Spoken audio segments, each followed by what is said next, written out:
अगर उन्होंने पत्थर मारे भी होंगे तो कौन सी मतलब कहां पे पहली बार किया है? क्या हमने पत्थरों का सामना पहले नहीं किया? नहीं तो जो गुस्सा इनके अंदर है उससे कई गुना ज्यादा मेरे अंदर है। आज मुझे मालूम है कितने मुश्किल से मैं आज खड़े होकर यहां बात कर रहा हूं। क्या इसलिए हमने इस मुल्क के झंडे को थाम के रखा हुआ है कि बार बार मुझे इन चीजों के लिए लोगों से माफी मांगनी पड़े? बार बार मुझे हर गोली का जवाब देना पड़े?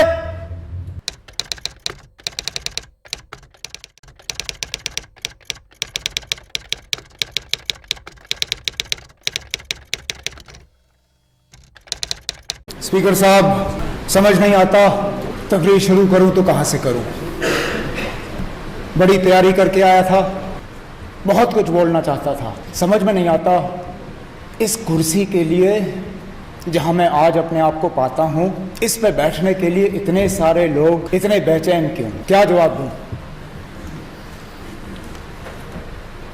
जो सवाल इन ऑनरेबल मेंबर ने पूछा वो मैं आज अपने आप से पूछ रहा हूं। किस लिए? किस लिए?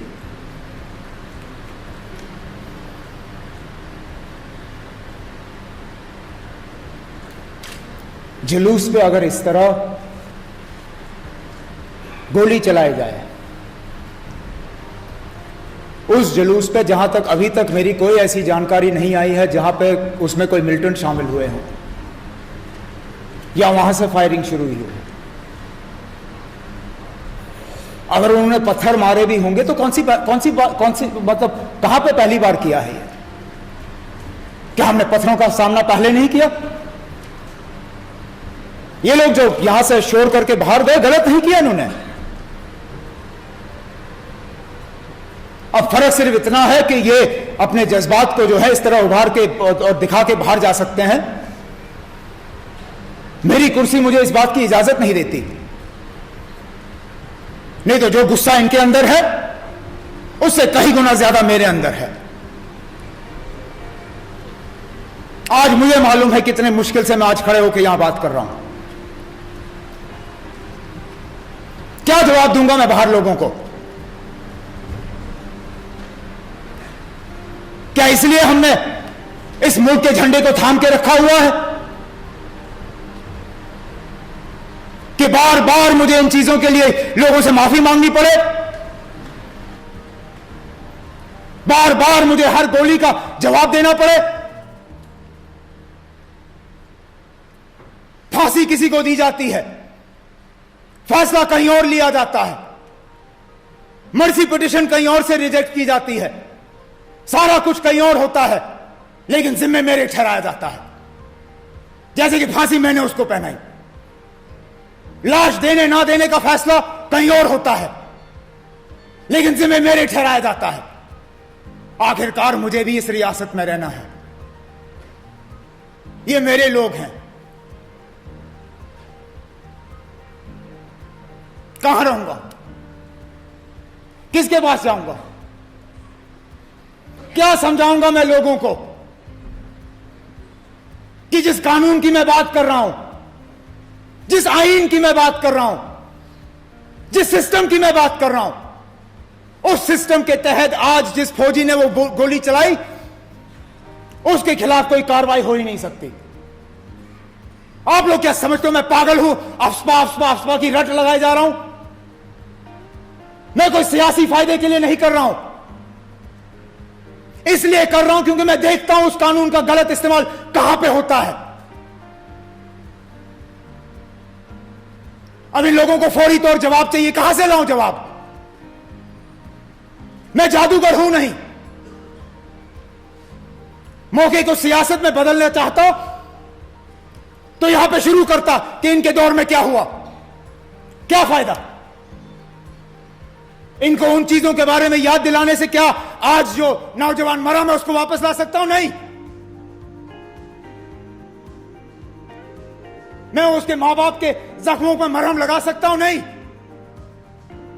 इनके दौर में हुआ, लेकिन ये मेरे दौर में हुआ है।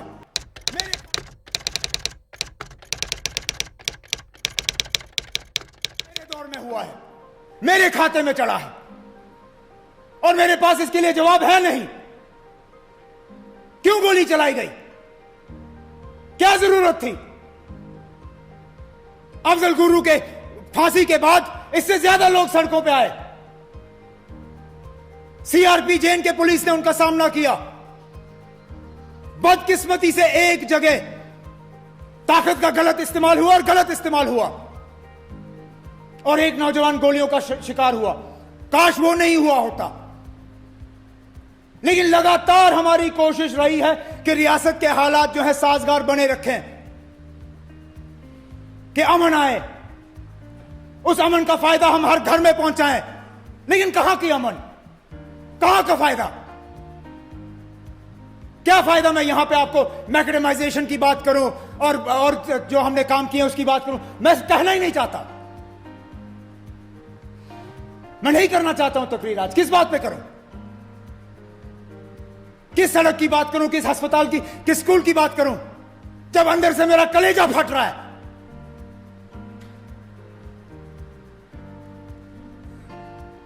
मुश्किल से मैं अपने जज्बात पे आज काबू पाया रखा हूं। थक गया हूं मैं। जब कभी मुझे लगता है कि हम रियासत को कहीं पे पहुंचाए हैं,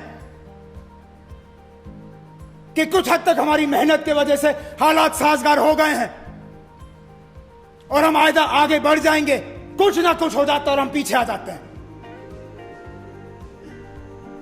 पता नहीं ऊपर वाले ने हमारे बारे में क्या सोचा है। मुझे भी जवाब चाहिए। मैं भी जानना चाहता हूं क्या हुआ। लेकिन इन लोगों की तरह मैं इन चीजों पे सियासत कर नहीं सकता। जिस जगह मैं अपने आप को पाता हूं, मैं इनकी तरह वॉकआउट कर नहीं सकता हूं। मैं माइक फेंक नहीं सकता। ज्यादा से ज्यादा अपनी आवाज बुलंद कर सकता हूं। ज्यादा से ज्यादा मैं इंसाफ मांग सकता हूं। ज्यादा से ज्यादा मैं हाउस के सामने फैक्ट्स लाके उनको कह सकता हूं ना, नहीं होना चाहिए था ये। कोई मेंबर इस हाउस का ये नहीं कह सकता कि ये गोली चलनी चाहिए थी। कैसे कह सकते हो? लेकिन अब एक ऑनरेबल मेंबर का स्पीकर को यह कहना कि ये आपका बेटा होना चाहिए था, क्या बात है? क्या यहीं पहुंच गया? क्या यही सब हमने सीखा है? किसी का बेटा नहीं होना चाहिए। मेरे दो बेटे हैं,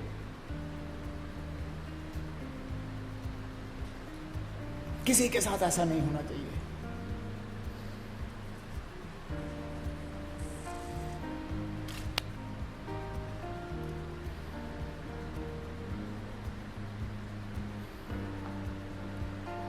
इस कुर्सी में कोई जादू नहीं है। काश हर चीज हमारे हाथ में होती, जमीन आसमान का फर्क होता। लेकिन जो लोग इस कुर्सी पर बैठे हैं उन्हें मालूम है कि हर चीज हमारे हाथ में नहीं है। ये कहने के लिए आसान है कि जम्मू कश्मीर के मुख्यमंत्री और वजीर आला की इजाजत के बिना पत्ता भी नहीं हिलना चाहिए। मैंने सुना इनसे कल ये कहते हुए। इनके जो वालिद साहब हैं वो है नहीं आज यहाँ पे। होते थे मैं उनसे पूछता, क्या जब आप वजीर आला थे 3 साल सारा आपकी मर्जी से हुआ, या क्या आपकी इजाजत के बिना भी उस वक्त पत्ते हिलते थे? मेरे वालिद साहब इस कुर्सी पे रहे हैं, उनको मालूम है। आजाद साहब रहे हैं। जनाब, इस कुर्सी पे बैठने वाला ही समझ सकता है इस कुर्सी की क्या परेशानियां हैं। इसलिए मैं हैरान होता हूं जब मैं लोगों को देखता हूं इस बेचैनी से वो इस कुर्सी पे बैठना चाहते हैं। लोगों के आंसू पोंछते हैं। कुछ हद तक उन्हें सहारा देने की कोशिश करते हैं। कभी कभार हालात ठीक हो जाते हैं तो उसका फायदा हम लोगों तक पहुंचाने की कोशिश करते हैं। लेकिन ज्यादातर हम इस टेंशन में रहते हैं कि पता नहीं इसके बाद क्या होगा। सही कहा मेरे एक साथी ने। कल उसने बाहर जाके कहा कि मैं एक 3rd क्लास डेली वेजर हूं। अब 3rd क्लास हूं या नहीं हूं ये लोग फैसला करेंगे, लेकिन डेली वेजर मैं अपने आप को मानता हूं। जिस दिन मैं अपने आप को यहां का परमानेंट मुलाजिम समझना शुरू कर गया, मेरे और राजा बादशाहों में कोई फर्क नहीं होगा। मैं हूं डेली वेजर, आज हूं, कल पता नहीं कहां पे होऊंगा।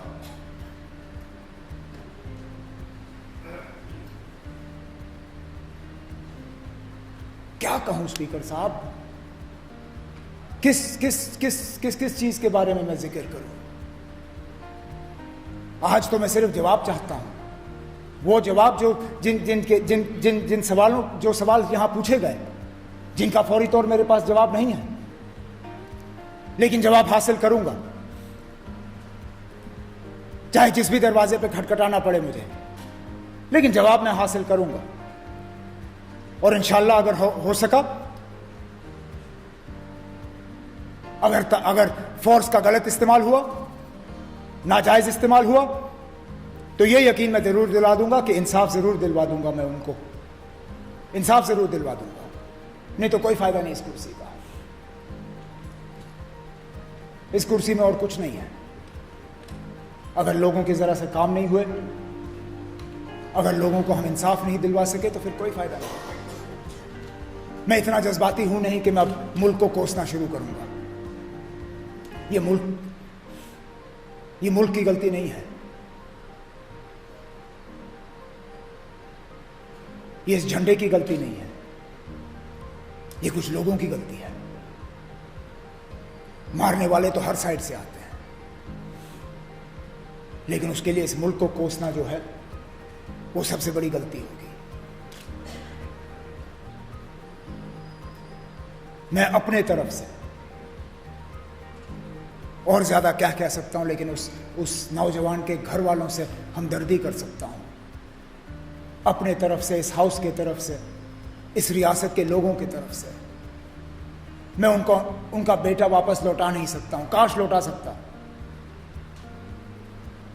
लौटा सकता स्पीकर साहब, लेकिन नहीं कर सकता हूं।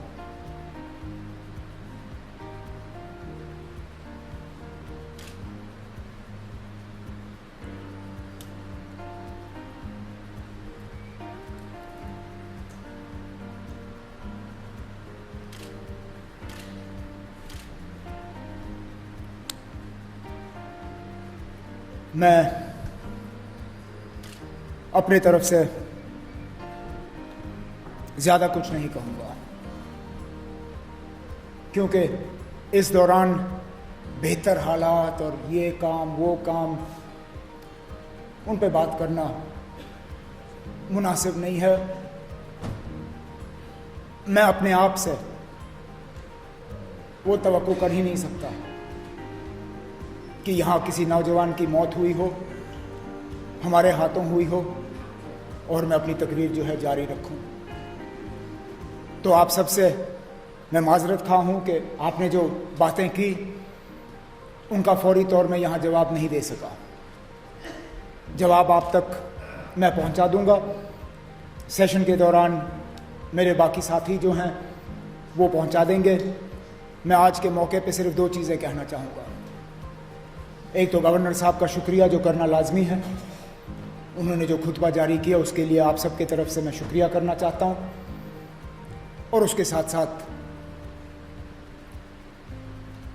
वो नौजवान जो आज बारामुल्ला में हमारे सिक्योरिटी फोर्सेस की गोलियों के हाथ मारा गया, उसके घर वालों के साथ हमदर्दी, ताज़ियत, और ये उनको यकीन दिलाना चाहता हूँ कि इसमें पूरी तरह से तहकीकात करके जो भी हमारे तरफ से कार्रवाई ज़रूरी होगी मैं वो कार्रवाई करने के लिए तैयार हूँ।